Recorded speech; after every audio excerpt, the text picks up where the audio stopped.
কথায় আছে মেয়ে হবে কন্যারত্ন, পেলে শিক্ষা নিলে যত্ন। এই আপ্তবাক্যটিকে যেন সত্যি প্রমাণ করলেন পাথরসোন এলাকার শঙ্কর রায়।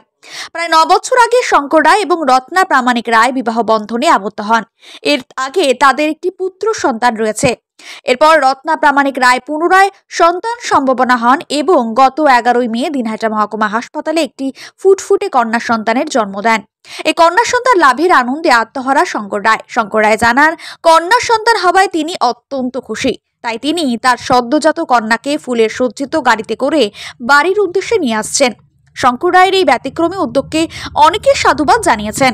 একসময় কন্যা সন্তান জন্মালে বহু পরিবারে অশান্তি দেখা যেত, এমনকি কন্যা ভ্রূণ হত্যার মতো জঘন্য ঘটনা ঘটত। তবে বর্তমান সময়ে সেই প্রবণতা অনেকটাই কমেছে। আমাদের দেশে নারী ও পুরুষের সমান অধিকার স্বীকৃত এবং সরকারও মহিলাদের জন্য বিভিন্ন প্রকল্প গ্রহণ করেছে। এমনতো অবস্থায় কন্যা সন্তানের জন্য শঙ্কর রায়ের এই উদ্যোগ নিঃসন্দেহে সমাজের কাছে প্রশংসার যোগ্য।